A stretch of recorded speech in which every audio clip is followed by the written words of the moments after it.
Q&A. Karena setiap pertanyaan selalu ada jawaban. Dipandu oleh Yohana Margareta.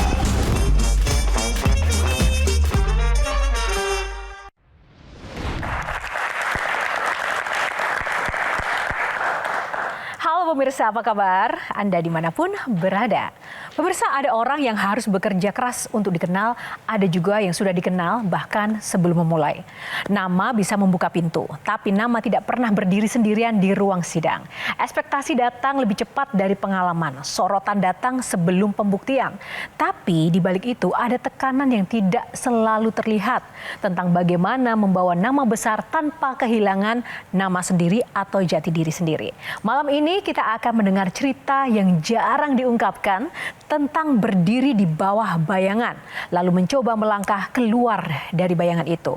Bersama dua figur generasi baru dunia hukum Indonesia yang dikenal lebih dulu sebelum dipercaya.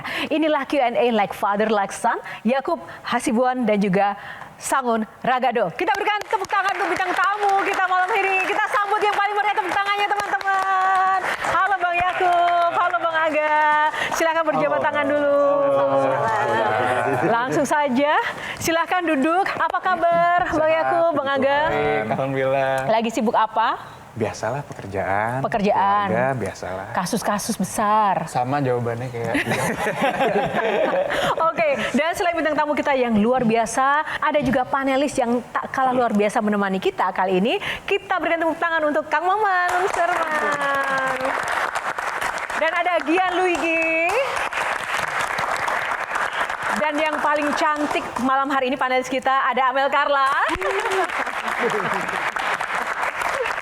Amel kalau tanya udah beneran sahabat ya, soipan sama dua sosok bintang tamu kita. Sahabat. Gimana? Ada cerita tentang dua kakak kita yang ada di sini? Aduh, banyak banget sih Kak sebenarnya. Oke. Sebelum Amel tanya, aku mau nanya dulu.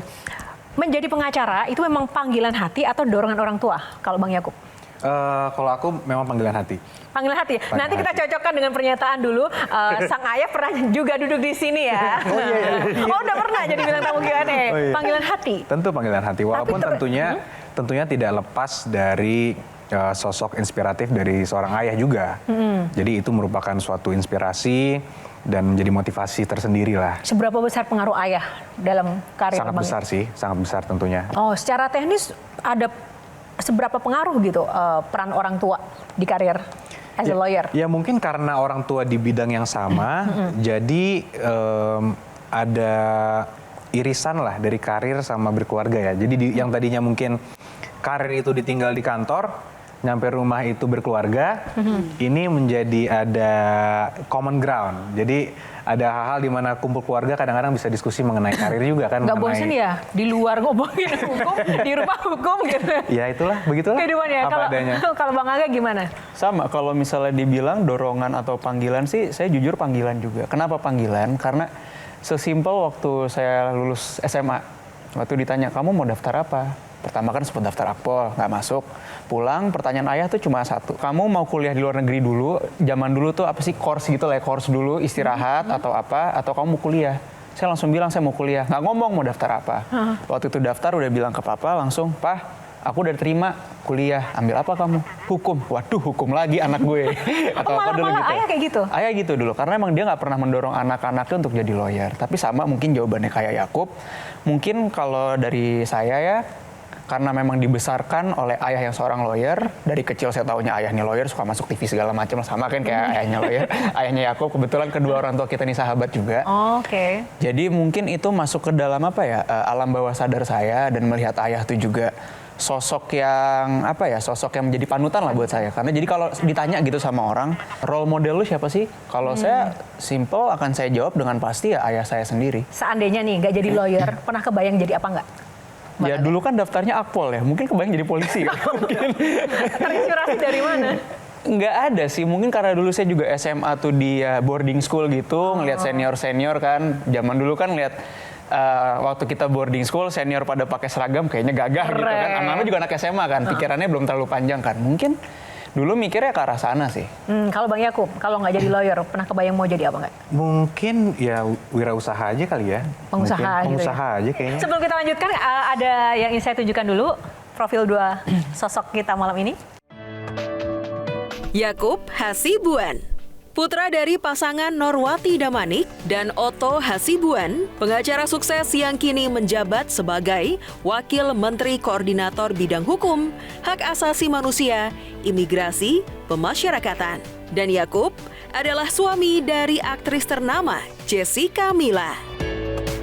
Memiliki gelar Legum Magister LLM, kasus kopi sianida adalah kasus besar pertamanya. Yakub bersama sang ayah Otto Hasibuan bekerja sama dalam pembelaan kliennya Jessica Wongso. Yakub dikenal aktif dalam olahraga basket. Sangun Ragahdo, putra dari pasangan Henry Yosodiningrat, seorang pengacara sukses, dan Sri Rahayu Endang Agustini atau Yayu Suseno, bintang film dan penyanyi era 1980-an. Memiliki gelar doktor di bidang bisnis law di usia 25 tahun. Karirnya melejit pada tahun 2022 saat membela Brigjen Hendra Kurniawan dalam kasus obstruction of justice, kematian Brigadir J.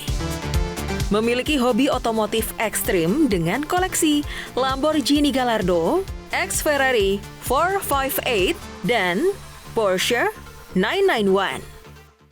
Jadi kalau dilihat dari sedikit cuplikan profil itu sama ya, putra dari sosok tokoh hukum ternama Indonesia dan juga sama-sama masih muda, berprestasi, pintar. Cuma bedanya cuma satu berewokan, satu enggak aja kayaknya.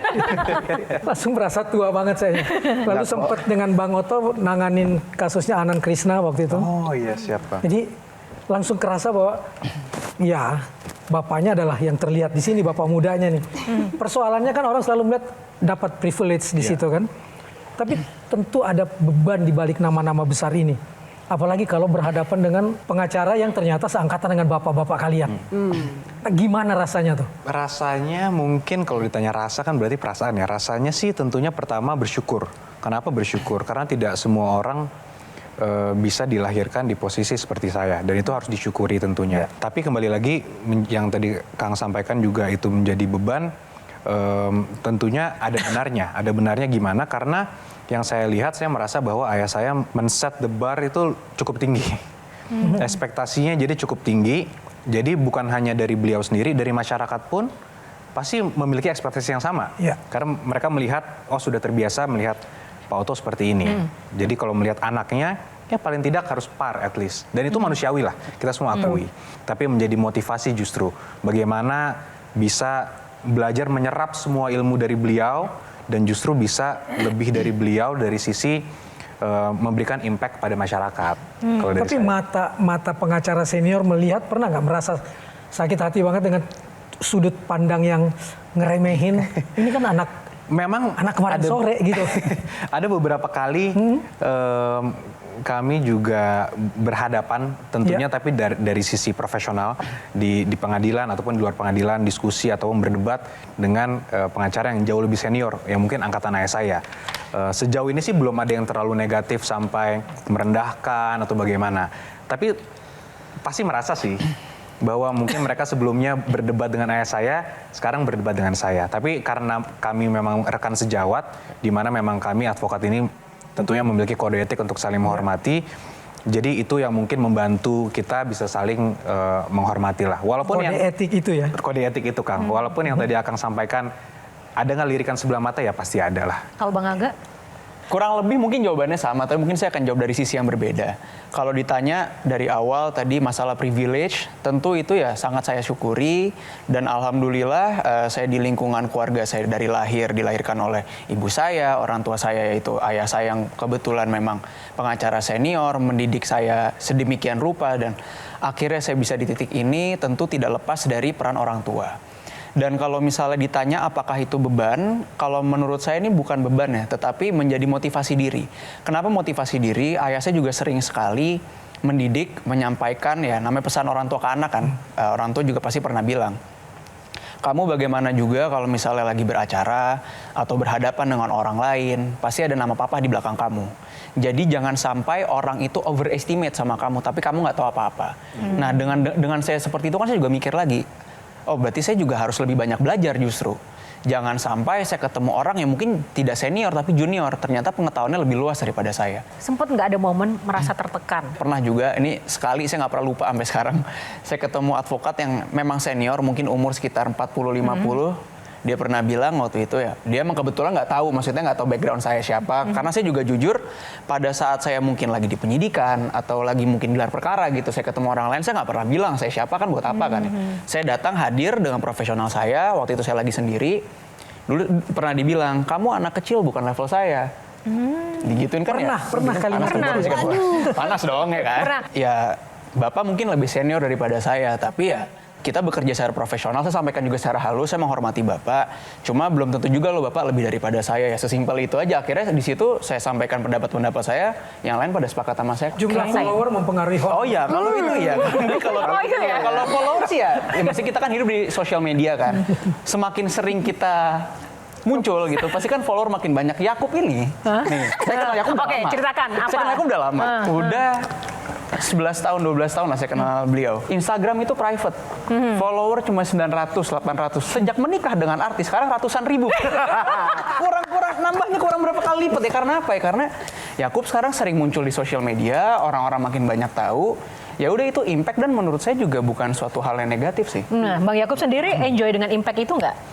Iya, tentunya kalau khusus sosial media ya, kita kan melihat itu ternyata akhir-akhir ini tuh menjadi suatu platform di mana kita bisa berbagi, sharing knowledge, bisa mendapatkan informasi juga, bisa menyebarkan informasi dan sebagainya. Jadi kalau dari sisi itu sih memang kita lihat mau tidak mau ya, kalau di profesi kita harus apa yang ada ya harus kita gunakan sebaik mungkin. Advokat itu tuh tidak boleh menolak klien. Kita itu boleh menolak klien apabila Sehebat-hebat abang berdua ini bukan pengacara yang punya gunung ya, jadi biasa aja ya.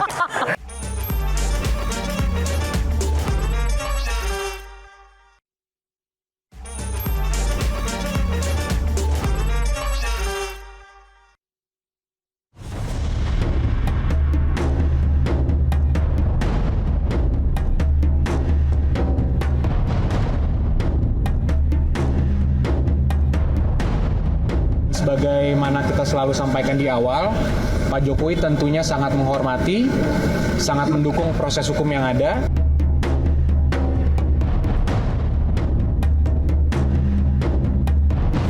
Jessica memindahkan centerpiece, ya, di meja Jessica memindahkan paper bag.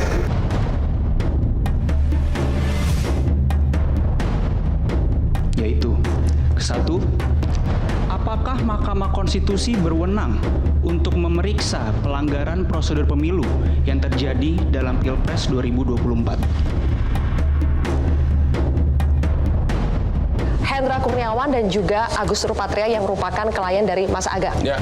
Bahwa dalam menjatuhkan pidana kepada seseorang, seluruh rumusan unsur itu harus terpenuhi.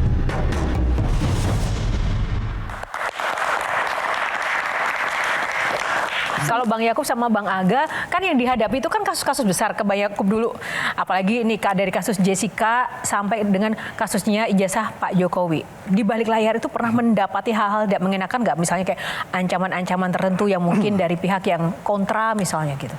Kalau ancaman yang berlebih itu sih mungkin tidak pernah ya, puji Tuhan yang untungnya. Tapi kalau adanya tadi bully-bully, kemudian ada tuduhan-tuduhan yang agak macam-macam, ya itu mungkin ya beberapa kali lah ada juga gitu. Tapi ya itu kita tidak pernah melihat itu sebagai sesuatu yang harus kita seriusi juga ya. We take it easy aja. Selama itu tidak membahayakan keselamatan yang terlalu berlebih, ya kita sih melihatnya itu resiko dari pekerjaan lah. Tapi sering konsultasi dengan ayah nggak ketika menghadapi tantangan-tantangan di balik layar seperti itu? Pasti, itu pasti. Memang kenapa juga tadi saya sampaikan ini suatu privilege, karena memang saya melihat ayah itu memang sebagai seorang, bukan hanya seorang idol, tapi seorang mentor juga. Dari sisi kehidupan, dari sisi pekerjaan. Jadi banyak hal yang tentunya kalaupun ada hal-hal yang mungkin masih ada keraguan atau kadang-kadang untuk melangkah masih agak mikir, tentunya kita konsultasi. Ini kan putranya yang bicara ya. Kita lihat dulu cuplikan dari apa kata Pak Otto. Dia pulang dari Amerika, setelah pulang dari Amerika sekolah, suddenly dia bilang pada saya dia tidak akan mau jadi lawyer, dia mau berbisnis. Saya waktu itu sedikit agak kecewa, tapi saya bilang ya oke, it's up to you, saya bilang, ya kan. Tapi ketika saya memutuskan menjadi Wamenko, 1 bulan kemudian setelah itu dia bilang, Pak, saya tahu kau mau berbakti di sana. Saya akan mau tampil jadi lawyer lagi. Saya ambil kali kantor. Yakub Hasibuan. Iya, jadi akhirnya dia yang menguruskan kantor saya. Apalagi sekarang Bang Yakub ya, ini menjadi kuasa hukum kasus ijazah Pak Jokowi. Iya, itu betul. ada peran Bang Otto nggak di situ? Enggak, sama sekali karena dia sekarang kantor sudah diambil alih sama dia total. Saya nggak pernah ngurusin itu kantor lagi. Nggak berkonsultasi atau memberikan nasihat. Ini kan yang ditangani mantan presiden loh. Kasus Ya, besar, artinya Bang. dia yang sebagai dia kan main leadernya di sana.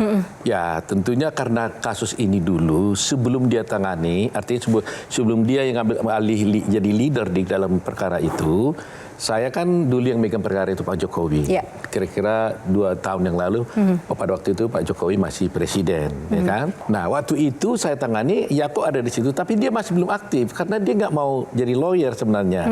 Tapi dia sekali-sekali dia ikutlah sidang apa sekali-sekali ikut. Benar, gimana tanggapannya? Betul sih, memang itu realitanya. Jadi Ya pasti mengiyakan, masa enggak? Karena memang kan yang dimaksud tadi oleh Papa memang 2020 kan pulang habis S2 dari New York. Pulang COVID. Dan di situ COVID memang pertama dari sana dapat banyak sekali insight, ide-ide. Oke, kita coba bikin startup. Oke, kita coba bantu yang lain. Kita buat platform ini, punya bisnis idea. Biasalah, baru pulang dari US biasanya terinspirasi. Udah gitu COVID juga, di mana memang semuanya hampir shutdown, lawyering juga, semua profesi lah, bukan hanya lawyering, mencari equilibrium baru, mencari the new normal. Jadi waktu itu masih kurang tertarik lah untuk full time kita terjun di lawyering. Tapi sejalannya waktu, seiring waktu, kita makin dari yang mungkin 20% lawyering, jadi 50%, jadi 80%, tapi 100%-nya itu memang benar lompat full time, tidak mengerjakan yang lain lagi.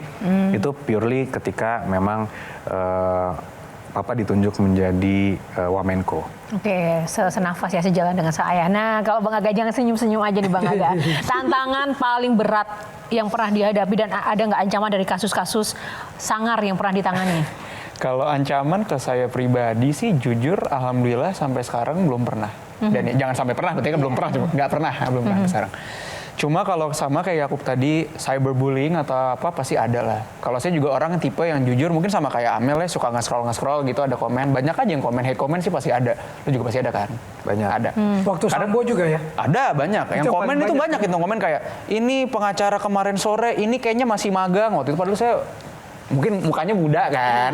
Ini pengacara magang ngerti apa sih? Tapi ya udah, kita mikirnya sih baper nggak? Enggak lah, makanya sama kayak Yakub tadi juga. Memilih kasus itu pertimbangannya apa sih? Oh ini aku terima, yang itu enggak gitu. Jadi gini, klien tuh datang ke kita pasti kan, konsultasi dulu. Kita lihat data-datanya, berkasnya, dokumennya, kemungkinannya seperti apa. Nah, pada prinsipnya advokat itu tuh tidak boleh menolak klien. Kita itu boleh menolak klien apabila bertentangan dengan hati nurani kita. Nah, misalnya, Pak, saya ini dituduh membunuh dengan pisau yang saya bunuh ini. Dia cerita, dia terbuka sama saya. Kenapa kamu bunuh? Motifnya apa? Ternyata memang saya nggak suka sama dia dan saya juga ngebunuh keluarganya segala macam. Bisa aja kan orang datang seperti itu. Saya menolak untuk membela itu. Saya boleh menolak karena itu bertentangan dengan hati nurani saya. Tetapi apabila ada perkara lain, perkaranya simpel, misalnya perceraian gitu. Perceraian dan menurut saya juga ini ya patut saya bela ya. Saya harus membela itu. Sehebat-hebat abang berdua ini bukan pengacara yang punya gunung ya. Jadi biasa aja ya. Karena ada pengacara yang punya gunung kan. Banyak gunungnya kan. Iya ya. Jadi belum ada apa-apanya lah. Kalau punya mobil seharga gunung termasuk nggak? Wah.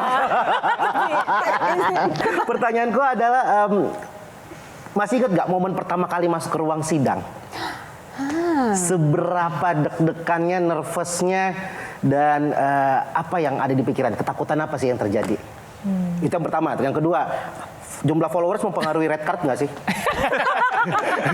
Jujur. Ada beda CP nggak Iya, ya? beda Gitu, kontak person antara lawyer atau semakin tinggi followers semakin mahal harga lawyernya, kita nggak tahu. Sejamnya kayak satu story. Atau bisa bundling gitu, dapat menangani kasus include 3 story gitu, misalnya. Kita nggak tahu. Enggak, itu Gian itu. Silakan mungkin Bang Yakub dulu.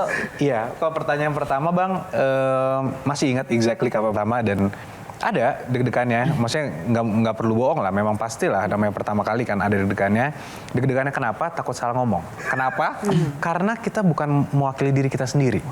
Kalau kita hanya put ourselves on the line, yang beresiko menerima ganjarannya itu diri kita, aman. Tapi nyawa orang di tangan kita. Itu kasus pertamanya apa? Kasus pertama yang pertama kali magang, Jessica. Iya. Jessica langsung. Kasus Jessica Wongso itu pertama kali yang memang di sidang baca berkas full dari awal sampai akhir. Kalau yang kedua mungkin Bang Ragahdo berpendapat lain. Kalau saya Kok bisa? Nuduh nih, mungkin nggak tahu. Kan mungkin saya bilangnya. Kalau menurut saya tidak. Kenapa? Sama. Karena banyak sekali juga lawyer-lawyer yang kita tahu jam terbangnya tinggi, tapi tidak main Instagram juga, tidak punya sosial media juga. Jadi memang sosial media tidak menjadi suatu acuan lah. Kalau masalah follower, kita kalau di dunia lawyering, kayaknya follower sosial media jujur menurut saya nggak ada pengaruhnya sama rate card. Karena ini juga saya sampaikan di beberapa kesempatan kalau ditanya sama orang, ini bukan pelajaran hidup ya, apa hal yang diajarkan oleh ayah saya sama saya nih. Kapan keadilan itu mulai kamu tentukan? Saya bingung kan ditanya kayak gitu kan. Apakah ini nanti pada saat mulai sidang, apakah pada saat putusan, apakah pada saat tahap 1 dan lain-lain. Ternyata ayah saya bilang, keadilan itu mulai kamu tentukan pada saat kamu menentukan fee. Kok bisa? Ayah saya simpel, dia bilang, kamu yang datang ke kamu ini seorang konglomerat, pekaranya sama seorang yang bertani setiap hari, dia punya sawah, tapi untuk mendapatkan uang seperti konglomerat ini, dia harus menjual seluruh sawahnya. Datang ke kamu, perkaranya sama. Konglomerat ini kamu charge Rp10. Sedangkan petani ini juga kamu charge Rp10. Pekarnya sama. Itu adil nggak menurut kamu? Sedangkan dia harus jual seluruh sawahnya, orang ini mungkin punya Rp1.000. Di situ kan nggak adil dong. Nah di situ makanya kamu udah harus bisa melihat background seseorang, bagaimana kamu menangani perkara itu, dan apakah itu akan menyusahkan dia apa enggak. Jadi kalau saya bilang fee-nya itu pengaruhnya dari mana? Bukan dari follower tentunya. Tapi kita lihat hal-hal seperti itulah. Tingkat kesulitannya, background orang ini seperti apa. Kan nggak mungkin juga saya megang perkara tapi saya nyekek dia gitu, bikin dia susah, kan yang ada saya yang dosa dong. Padahal kan saya harusnya membela dia. Dan banyak juga perkara yang saya pegang sama, Yakub juga pasti sama. Kita megang perkara-perkara pro bono juga banyak kok. Berseberapa banyak perkara pro bono? Cukup banyak lah, cukup banyak kok. Tapi kan ya gini, kayak Yakub gitu, perkara yang ada di TV, saya perkara di TV kan mungkin ya ada juga mungkin yang pro bono, ada yang enggak ya. Cuma kan hal-hal yang pro bono kan belum tentu terekspos di media gitu. Kasus pertama langsung Jessica Wongso. Itu kan. Dan itu kasus yang ada perubahan di negeri ini. Televisi live berhari-hari, terus menerus. Kadang-kadang menurut saya sudah pelanggaran etik dan lain sebagainya. Dan dirimu ada dalam sorotan itu gitu loh. Dan orang semua saat itu memusuhi Jessica Wongso dan langsung menuduh sebagai pembunuh kan. Iya, betul. Nah gimana rasanya di kondisi seperti itu? Nah kalau sekarang kita melihat ke belakang, baru kita menyadari Kang, ternyata memang dulu tekanannya cukup tinggi. Dari sisi trial by the press-nya juga cukup tinggi, belum ada putusan hakim tiap malam dulu, berdebatnya luar biasa, pro dan kontranya luar biasa, konspirasinya juga banyak sekali kiri kanan. Tapi ketika kita menjalani dulu, mungkin karena kita suka, passion dan juga adrenalin, jadi dulu tidak berasa bahwa itu sebagai suatu tekanan atau ada suatu beban yang besar pada saat menangani. Jadi sekarang kalau kita melihat ke belakang, barulah kita melihat itu luar biasa. Kalau dulu mungkin ya kita juga karena pertama mungkin ya Kang. Jadi apa memang begini ya? Kita kan nggak tahu standarnya, benchmarknya gimana. Apa memang begini ya? Tapi ada kalimat Jessica Wongso nggak pernah bisa dilupa. Banyak momen-momen yang memang kita, banyak yang saya pribadi tidak lupa dari yang beliau katakan. Contohnya satu aja, Bang. Salah satunya ya mungkin beliau katakan, saya tidak melakukan, silahkan saja. Jadi mungkin bisa dikonfirmasi, saya nggak tahu apakah ayah saya sampai Pak Otto pun mengatakan iya. Jadi waktu itu sedang diskusi biasa antara klien dan lawyer kan diskusi. Di situ tentunya ayah saya menanyakan apakah Anda melakukan atau tidak. Karena tentunya cara pembelaannya berbeda. Dan kalau Anda berbohong, saya akan mundur. Karena tidak sesuai dengan hati nurani tadi yang disampaikan. Di situ Jessica mengatakan, saya tidak lakukan dan silahkan saja. Dan ini sebelum persidangan ya. Silahkan saja nanti Bapak lihat, Om lihat bahasanya waktu itu. Silahkan saja Om lihat nanti di persidangan. Kalau memang Om lihat fakta bahwa saya berbohong atau saya melakukan, silahkan mundur. Wah, disitulah mungkin kita sebagai tim, bukan hanya ayah saya, satu tim kita melihat, oke, mari kita berjuang. Karena memang beliau sudah mengatakan itu, dan resikonya juga ada. Kalau memang berbohong kan, kami akan mundur. Dan sampai berjalan persidangan, ya kami yakini, ya beliau waktu itu tidak bersalah. Walaupun kembali, sekarang sudah ada putusan yang harus kita hormati. Jadi ya, mau tidak mau ya putusan apapun itu, asasnya harus tetap kita hormati. Setelah kasus Jessica, bagaimana, ada line-kah untuk membedakan yang mana kawan, yang mana lawan di luar sama di dalam ruang sidang gitu? Karena yang kita tahu lah Kak Yakub, Kak Aga itu kan deket banget gitu. Misalnya kemana-mana nongkrong. Pernah nggak sih pas lagi kemarin ada kasus ya 2024 ya Kak? Iya, 2024 ada kasus sempat berhadapan-hadapan. Iya, berhadap-hadapan. Setelah itu nongkrong bareng dan ngobrolin tuh pernah atau tidak? Atau ada line di mana kalau kasusnya sedang berjalan kita nggak boleh ngobrol? Nah, oke, jangan ngobrol dulu, kita harus jeda sesaat lagi. Akan kembali. Yeay. Itu mungkin suatu privilege ya, punya mentor seperti ayah saya. Kebetulan mungkin kalau orang objektif menilai, mungkin agak sedikit punya kemiripan kali ya. Semakin besar suatu kasus yang ditangani, harus semakin mahal outfit yang digunakan. Betul apa tidak itu, Pak?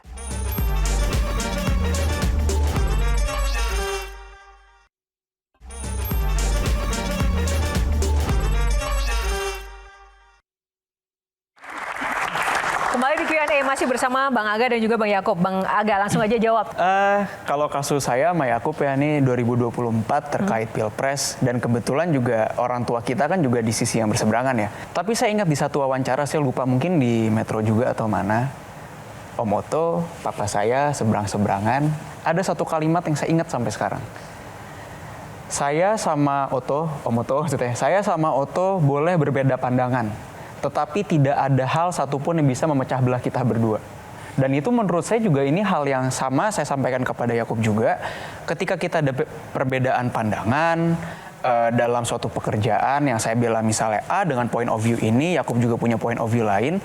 Menurut saya kita bekerja secara profesional. Waktu pada saat mungkin di persidangan, sampaikan pendapat kita. Saya ada pendapatnya di situ kan sampaikan kan dalam mimbar. Yakub juga menyampaikan dalam mimbar.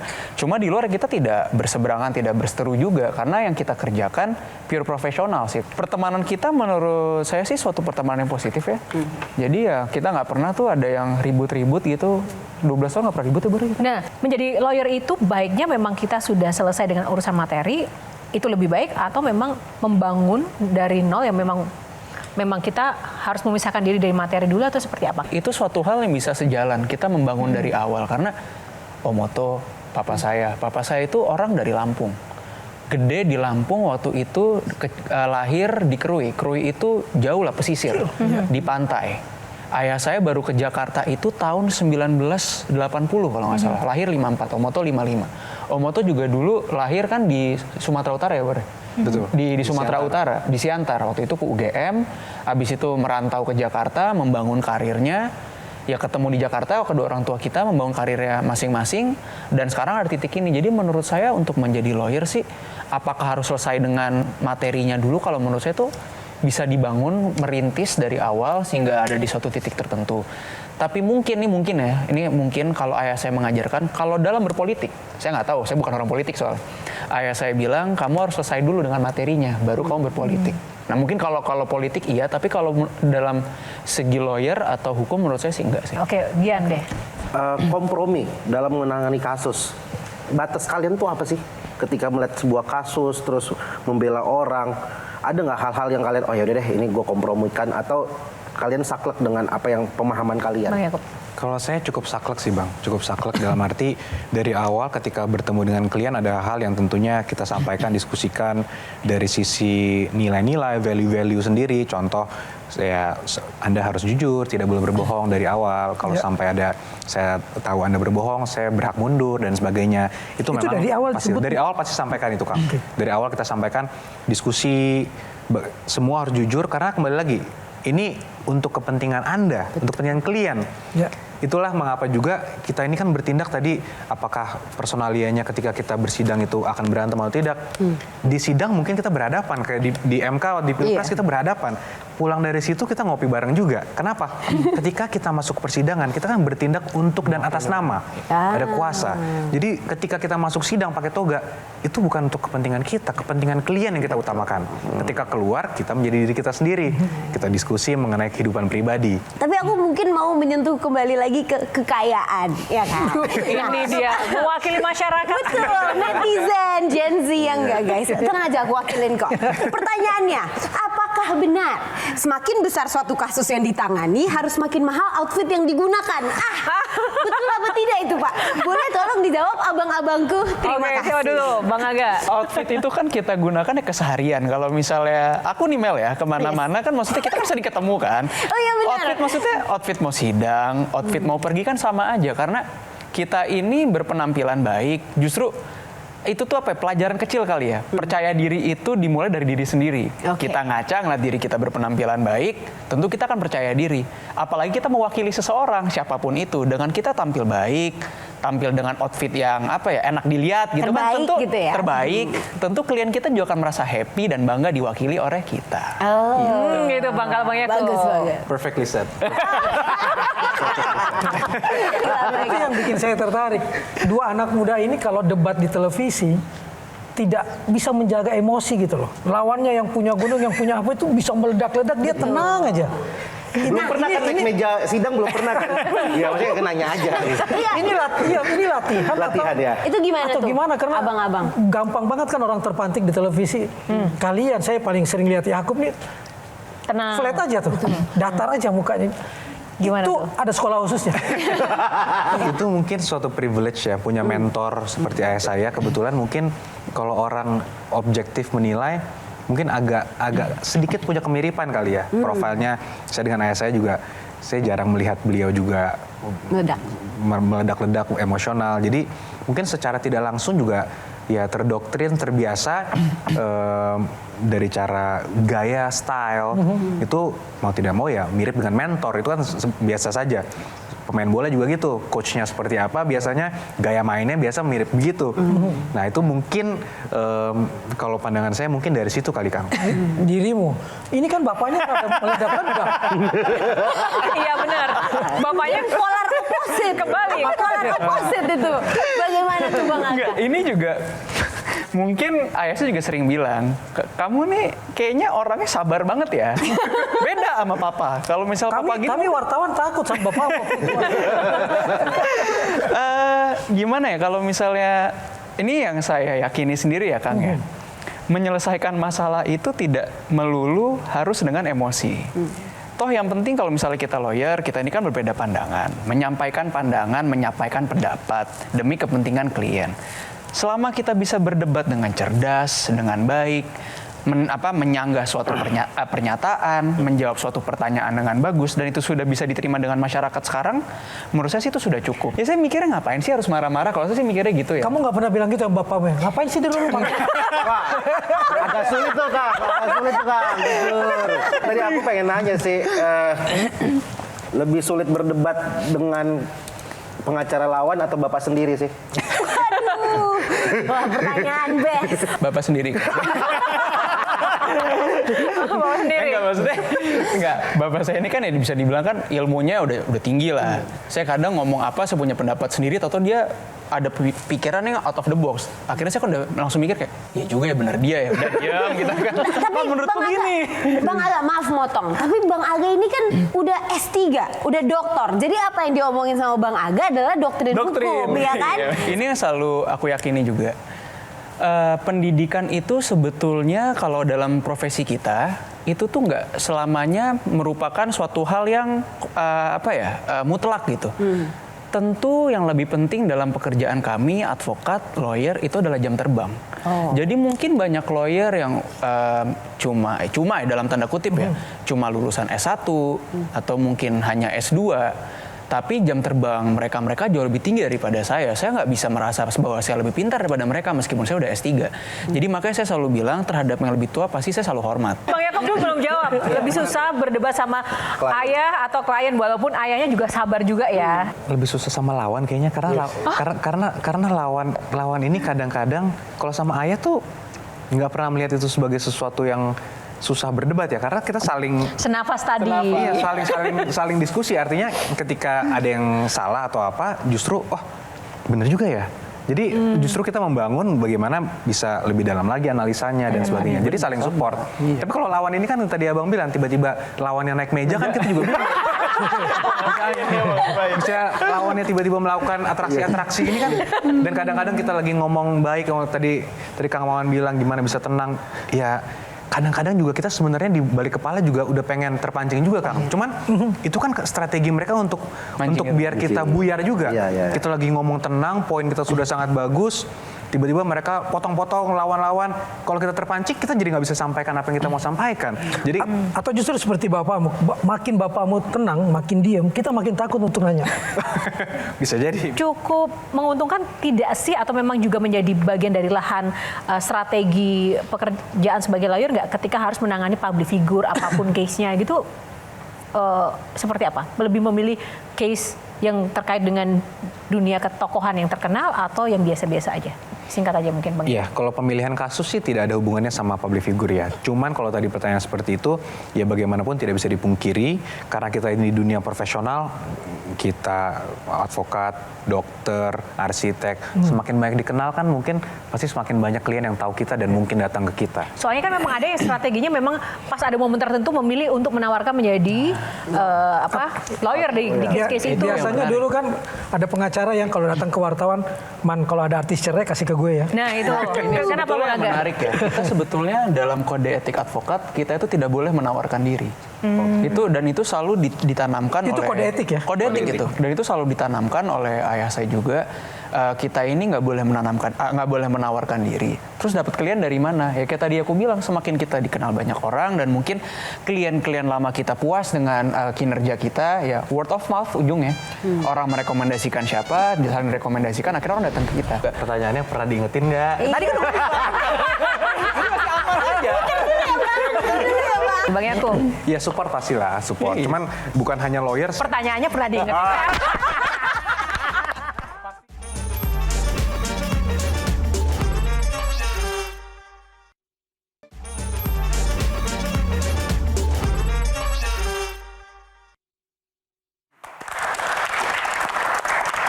Baik, kembali di Q&A. Langsung saja Bang Gian. Pada saat semua bermain media sosial, ada ketakutan bahwa overexposure nggak sih? Ada batas-batasan nggak yang nasihat dari Bapak ke kalian? Hal seperti itu kan sebetulnya nggak bisa kita bendung ya. Misalnya saya megang perkara siapa dan ternyata kasusnya booming gitu. Akhirnya semua orang jadi tahu saya. Cuma ada satu pesan ayah saya, kamu jangan terlalu dikenal orang sebagai celebrity lawyer, itu aja sih. Jadi ya kamu ya kadang-kadang kan orang tuh ngelihatnya kan kalau celebrity lawyer tuh yang ribut-ribut nih kadang-kadang hal-hal yang dalam tanda kutip ya ada yang remeh-remeh gitu yang cuma perkara bully-bulian di Instagram, terus jadi ribut-ribut, akhirnya lawyernya juga jadi kelihatan tidak profesional. Nah itu sebetulnya yang ditanamkan kepada ayah saya sama saya, jangan sampai kamu terlihatnya seperti itu. Kamu tidak profesional, jadi nanti kamu dianggap tidak bisa menyelesaikan kasus-kasus yang sebetulnya kamu mampu. Dengan pendidikan kamu latar belakangnya seperti ini, kamu harusnya bisa menangani seperti ini, cuma kamu dalam tanda kutip lagi mentok di situ. Cuma itu aja sih, tapi saya kan toh juga kalau saya di sosial media tuh orang yang lebih sering bercanda aja, bukan yang terlalu serius gitu, karena kita seriusnya kan pas kerja aja. Kalau Bang Yaakob? Sama sih, artinya nggak pernah mikir spesifik untuk sosial media tuh nggak mau terlalu gimana. Cuman memang mungkin satu pesan atau nilainya yang terinfluence juga dari ayah dan juga dari pendidikan pada saat PKPA dulu advokat selalu diingatkan satu. Harus selalu jaga marwah. Nah, itu dia. Marwah advokat ini. Dan juga kita diingatkan bukan hanya kita ini adalah profesi yang officium nobile gitu kan, profesi yang mulia, bukan hanya itu saja, kita ini memiliki klien-klien. Jadi apapun yang kita lakukan ini bisa berdampak buruk kalau ini negatif ke klien kita. Jadi kita harus jaga, bukan hanya jaga marwah advokatnya secara profesi, jaga klien-klien kita juga. Jadi inilah yang mungkin terimpact nanti ke penggunaan sosial media juga. Jadi walaupun tidak langsung ke situ, tapi kan tentunya kalau kita menjaga marwah dengan baik, pasti nggak mungkin kita ngomongnya macam-macam di sosial media, uploadnya macam-macam, komen-komen di tempat orang macam-macam yang mungkin berpotensi merusak marwah tersebut. Oke, Kang Maman, satu lagi Kang Maman. Tadi karena sebutan dia nih, lawyer ganteng. Pernah nggak sih pasangan-pasangan kalian mengingatkan, hati-hati lo ya? Lo lawyer ganteng nih. Bagaimana? Gimana? So far sih ya istri dari dulu selalu support. Jadi maksudnya saya kan tadi kayak dibilang karir mulai kelihatan di publik itu kan tahun 2022. Berarti sebelum saya menikah kan. Dan dari dulu istri saya alhamdulillah selalu mensupport sih. Jadi nggak pernah yang sampai nggak boleh ini, nggak boleh itu, hati-hati ini, awas ini itu, nggak juga. Karena saya juga bekerja kemana-mana, kayak misalnya segampang ngasih arahan gitu ke adik-adik mahasiswa gitu. Kan banyak yang minta foto juga kan. Pulang juga kan saya post-post juga aja foto sama siapa. Pulang saya ke rumah masih baik-baik aja, tetap menjadi suami yang baik. Istri juga. Pertanyaannya pernah diingetin nggak? Tadi kan udah masih aman aja. Jadi masih aman-aman aja. Aman. Oke, Bang Aga aman. Bang Yakub. Ya support pastilah, support. Cuman bukan hanya lawyer. Pertanyaannya pernah diingetin. Pasti wajar lah, pasti pernah lah ya. Bukan hanya sebagai pengacara, yang namanya berkeluarga, berpasangan kan pasti saling mengingatkan. Di sana di luar godaan banyak, setan banyak di sana. Ya wajar lah selalu kan. Jangan bawa setan ke rumah gitu. Jadi harus hati-hati dalam bekerja, semua pastilah. Tapi apa benar kabar burung katanya dulu Pak Yakub, Abang Yakub pernah melamar kerja di law firm lain tanpa ingin orang-orang tahu kalau dia adalah anak dari Bapak Otto Hasibuan. Terus dari mana? Adalah kabar burung Bang dari sini. Pernah dulu. Ketika melakukan itu, orang nggak tahu putranya Pak Otto sukses nggak, diterima nggak itu? Diterima sih waktu itu. Nggak, artinya kan ini bisa waktu itu ya karena namanya mahasiswa baru lulus kan pengen, karena bisa positif negatif juga Mbak. Kenapa? Bisa saja yang mau saya melamar lawan bapak saya. Kalau saya bilang malah nggak keterima, bisa juga kan? Betul. Bisa juga ternyata kawan bapak saya. Bisa aja pas saya melamar justru kalaupun tidak lolosin aja lah itu karena kawan. Jadi saya mau mengeliminasi variabel itu aja waktu itu. Dan itu namanya mahasiswa pertama kali melamar ya biasa kan.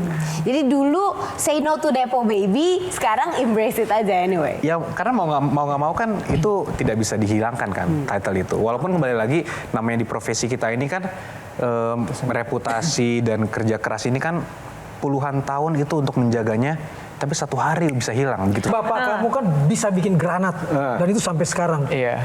Yang kamu harapkan jadi legacy kamu apa? Buat saya sendiri, nama baik. Nama baik ayah saya menurut saya tuh udah suatu legacy yang luar biasa. Menjaga itu saja sudah legacy. Itu udah suatu legacy lah. Karena ayah saya ini berkali-kali lah bilang, Papa mungkin kalau dibandingin dengan lawyer-lawyer lain, mungkin dari segi harta nggak sebanyak teman-teman Papa yang lain. Cuma Papa bisa yakini kepada kamu, Papa ini pernah juga sebagai pejabat negara, pernah jadi anggota DPR. Papa ini juga pernah di partai politik, sampai saat ini masih partai politik tapi tidak seaktif dulu. Yang bisa Papa berikan ke kamu adalah nama baik. Kamu tanyalah sama teman-teman partai Papa, sama teman-teman lawyer Papa, pernah nggak nama Papa cacat? Dan itu nggak gampang menjaga itu. Semoga kamu bisa menjaga nama baik itu. Itu pesan dari ayah. Sudah terjawab ya?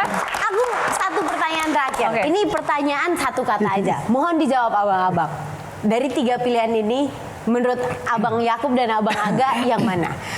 Perintis, pewaris, atau pengolah? Izin, silakan dijawab. Bang Yakub dulu. Yakub dulu. Perintis, pewaris, Pengolah. Semua bisa pro, bisa plus, bisa minus juga. Pewaris ada pewaris yang baik, pewaris tidak baik. Nah, Perintis ada perintis tapi yang baik. Bang Yakub dan Bang Aga sendiri tuh iya, yang mana sekarang? Itu sebenarnya tiga-tiganya bisa. Ya, saya ada pewaris yang mengolah dengan merintis. Itu dia. Ya nggak? Saya mau bantu loh. Itu dia jawabannya. Tiba-tiba Pak Otto bilang, lu mau bikin kantor sendiri.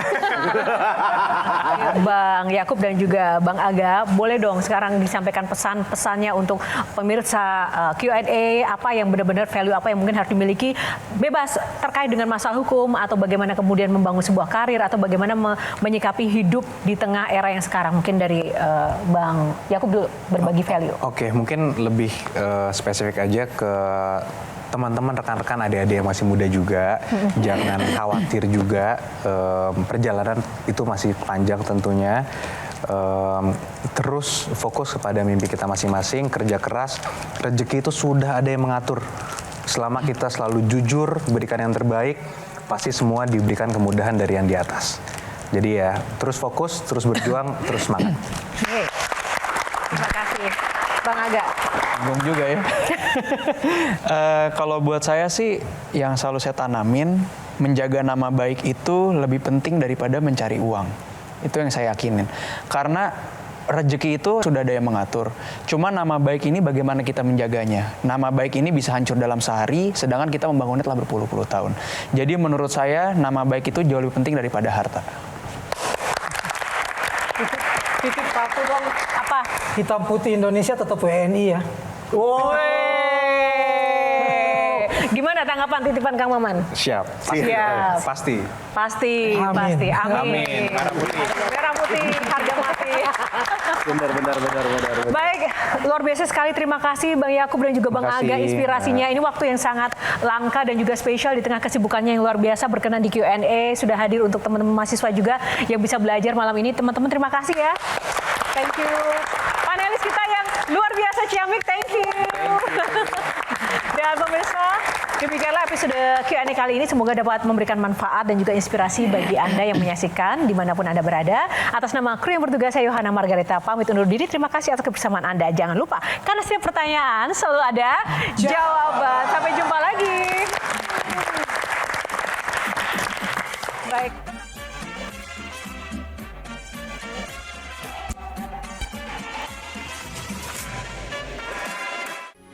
Metro TV. Jelajahi cara baru mendapatkan informasi. Download Metro TV Extend sekarang.